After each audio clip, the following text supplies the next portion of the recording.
John, I actually want to start with you on something which is kind of taking a little bit of a trip down memory lane, and it sort of sets the stage, which is, back in 2013, you were a Senate staffer.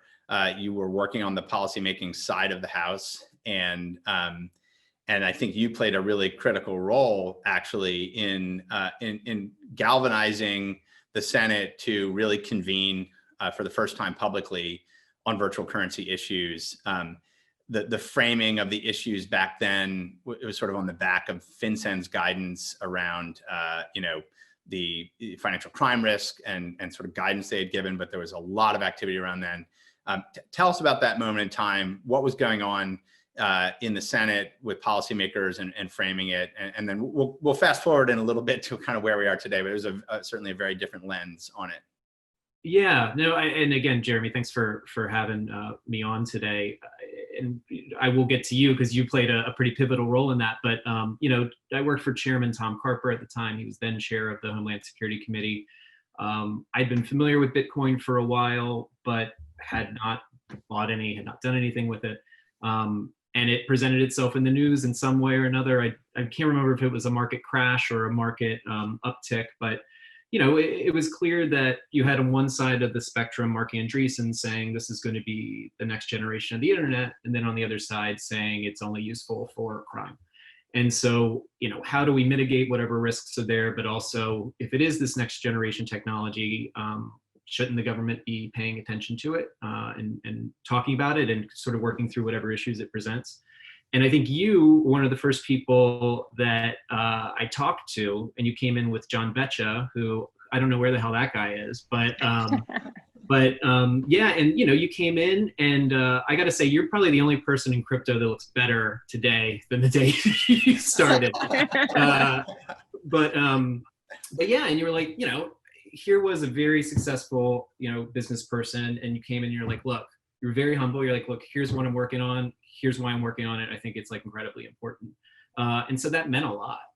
And so that's why we did that work, talked to leaders like yourself, VCs, law enforcement, and just tried to figure out where this thing was going.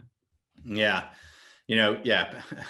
Back then, I know you advised on political risk early on. We hired, Promontory Financial to help assess my investors are like, are we going to go to jail if we do this? Can you help us, let us know, is this actually going to be legal? But obviously there's been a huge amount of progress there. So obviously things have changed dramatically since 2013. I'm going to fast forward a little bit. Perry-Ann, like you said, you got started pretty early in this as well. Maybe just describe, like, you had to make a pitch 6 years ago, and things like Ethereum didn't even exist. But you had to make a pitch 6 years ago on why, there needed to be a chamber of digital commerce and why blockchain was going to be important. Like, what was the pitch then? Yeah, well, yeah, and like John, I'm a former congressional staffer as well, and I worked for a member who was on the House Financial Services Committee, and so I spent years meeting with all the lobbyists and the special interest group from the financial services space, and I took a deep interest in Bitcoin in some of the earliest of days, and 2013 was a pretty big year for the industry, for me, and I think for everyone's understanding of where this was going to go. But there were a lot of big things that happened that year that led to the hearings that John was talking about.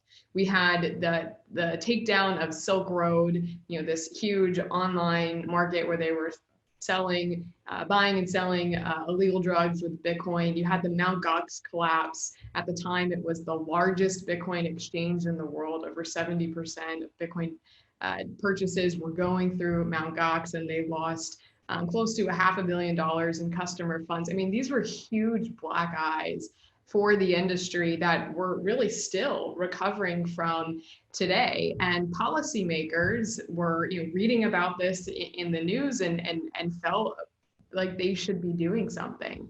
And so we had a couple of hearings. That's when guidance was issued by FinCEN. That was in March of 2013. FinCEN issued their guidance.